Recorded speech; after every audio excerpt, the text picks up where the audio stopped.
Juicy Strawberry Catastrophe.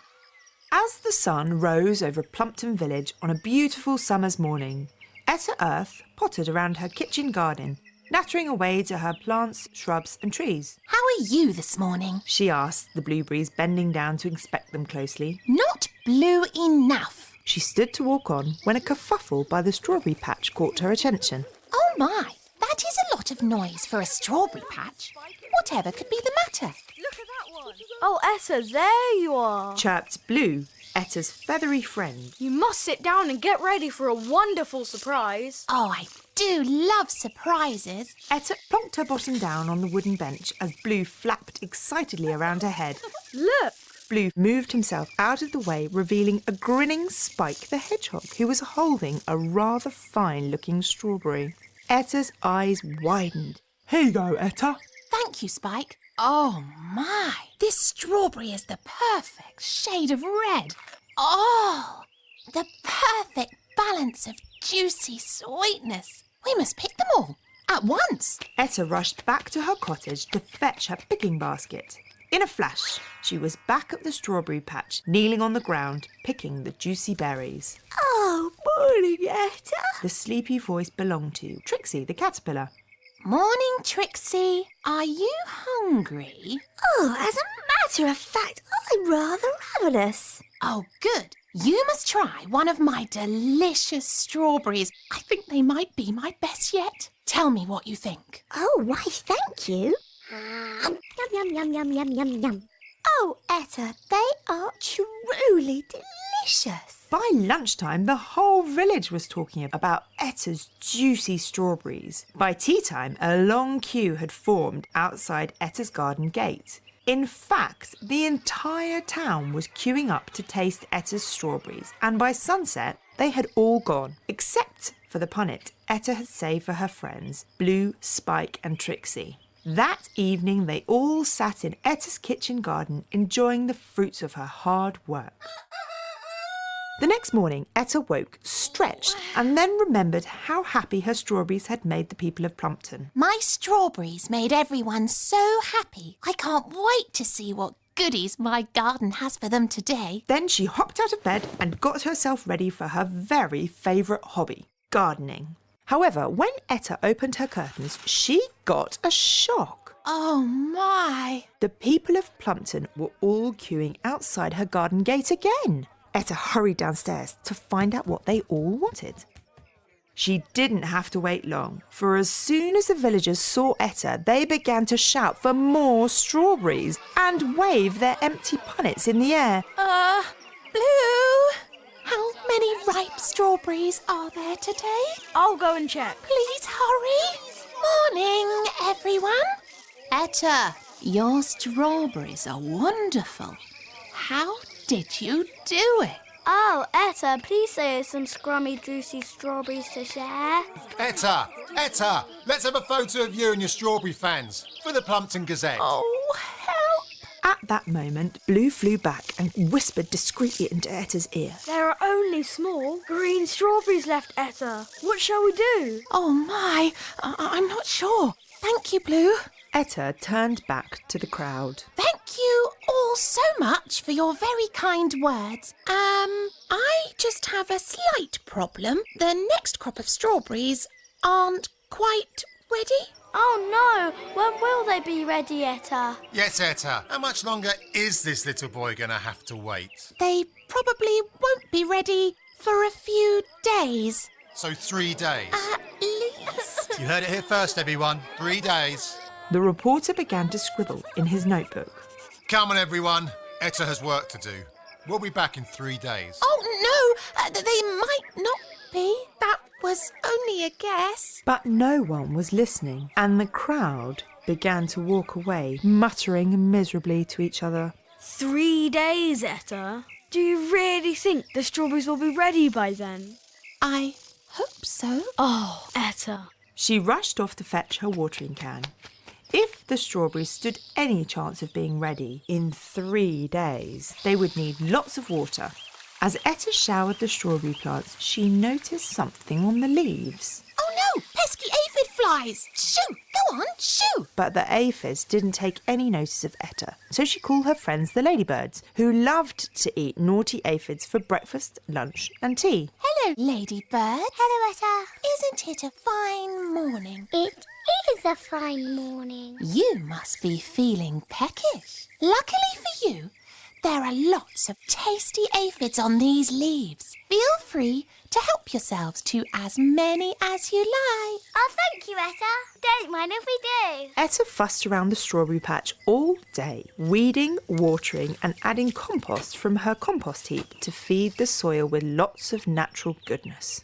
That evening, as Etta stood staring at the green strawberries, she noticed a ruffling of leaves at the far end of the strawberry patch. Who is that in my strawberry patch? It's only me, Etta. Spike the hedgehog. Spike, what are you doing? I've been eating up the slugs for you, but I'm a bit bored of them now, and I was wondering if there might be a ripe strawberry or two going spare. Certainly not, you greedy hedgehog. Now, if you've quite finished gobbling slugs, please could you kindly leave my strawberry patch? Well, I was only trying to help you, Etta, but I won't bother again.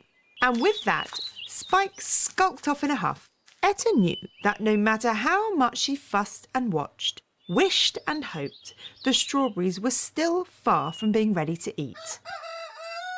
After a sleepless night, she woke up the next morning, determined to make her strawberries grow. I can do this. Ever since they were teeny tiny little seeds, I've cared for my strawberries. So that where the sun would shine on their leaves, they need lots of light for energy to turn their flowers into strawberries, juicy strawberries. I feed the soil with compost and worm, we homemade organically. Sprinkle plenty of water for their roots to slurp through their stalks up to their leaves. Strawberries, I have given you all you need. Will you please ripen up for me? Everyone wants your tasty, yummy strawberries. Won't you grow them for me, please? Is that a strawberry I see? That really is a red strawberry. Trixie! What do you think you're doing? Trixie was shocked. Etta had never told her off for eating anything in her garden before. However, today a rather cross Etta picked up poor Trixie and marched her across the garden. I don't have enough strawberries for all the villagers, and now they are getting very cross with me for not making them grow faster. Suddenly, Etta had an idea. The last time she had visited the garden centre, she had seen an advert for a spray that gave plants a boost and helped them to grow faster. But should I? I probably shouldn't. Pardon, Etta. You're mumbling. I can't quite hear you. Never you mind what I'm saying. Now, stay away from my strawberries, you naughty girl. Oh. Back at the strawberry patch, Etta examined the berries and the leaves. Oh, there are still too many pesky aphid flies.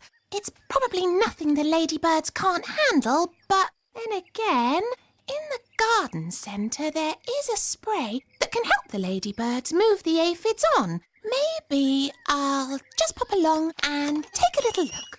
So, Etta set off for the garden centre, and when she got there, she got completely carried away. She filled her trolley with soil fertiliser that promised Magnificent green leaves and tasty berries. Oh! a grow faster liquid for gardeners in a hurry that claimed to produce Instant results, yes! a spray for keeping fruit-eating bugs and aphids away, and slug pellets that boasted to keep Even the most troublesome slugs at bay. Perfect. Etta knew that Blue would not approve, so she tiptoed through the garden gate, looking left and right, up and down, to make sure he wasn't around. Once she was certain he was nowhere to be seen, she began to spray and scatter all the helpful products she had bought.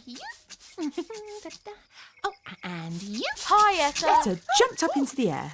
Blue laughed and then he began to cough and splutter. What is that? This? Oh, it's nothing. There's nothing. And what are all those things over the soil? Can Spike and I eat them? Just at that moment, one of the ladybirds flew along to help herself to an aphid feast when she also began to cough. Etta, there's bug sprays all over these leaves. We can't eat the aphids now.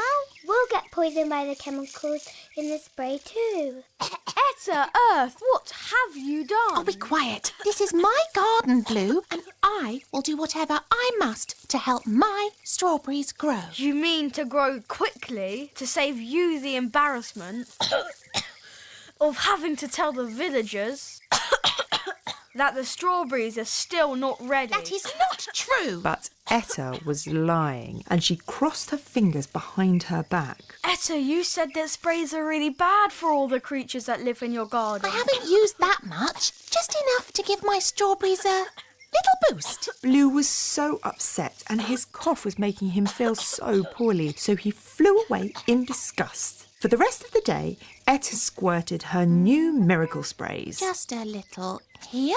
Every now and then she would remember her granny telling her never to tamper with nature by using chemicals in her garden, as they can harm the health of all the small creatures living in it. Then she would remember the little boy who'd been so upset and was looking forward to eating more of her strawberries. And there was the reporter, who would probably just call her a liar in the Plumpton Gazette if the strawberries weren't ready in 3 days like she said they would be. One by one, the creatures who had always helped her organic garden began to pack up their belongings and leave. Even Blue and Spike had left in a huff. Etta, your new miracle sprays are so stinky and horrible that we are leaving. Oh, please don't go, Spike. I'll only use a little bit more of my miracle sprays and pellets until the strawberries are ready for the villagers. Oh, my. The more creatures that left the garden, the more sprays Etta needed. Slowly but surely, all the insects disappeared. And because the wind had blown the sprays to the trees and hedges, all the birds that had been happily nesting decided to move on. Etta looked around her once busy garden to find there were no bees or butterflies for pollination, no ladybirds to eat the aphids, and no birds to eat the bugs. Even the worms and microbes that made the soil rich had packed up their bags. It's stinky around here. I'm off. Wait for me. I'm coming with you. I'm coming too. The evening before the villagers were due to return, the strawberries were finally ripe. However, they didn't look plump or the perfect shade of red like the first yield. In fact, these strawberries were half the size of the ones before. Etta tasted one. Oh, my. You're not the same balance of juicy sweetness at all. But Etta had no choice. She couldn't possibly disappoint the people of Plumpton again. So she picked the berries, rinsed them thoroughly of all the sprays and put them in punnets, ready for the demanding villagers. The next morning, Etta Earth woke to the sound of the gathering crowd outside her garden gate. She nervously peeked out from behind her curtain. Oh, my. There are so many people. The little boy who had been so upset was there, the reporter from the Plumpton Gazette, and to Etta's horror, Dizzy Disaster could be seen right at the back of the crowd, gazing up at the clouds. Oh, no. Dizzy's here. That always means there's going to be a disaster. But what could go wrong now? The strawberries are all ripe and ready. As Etta went outside to greet the villagers with a tray of strawberries, they all began to cheer.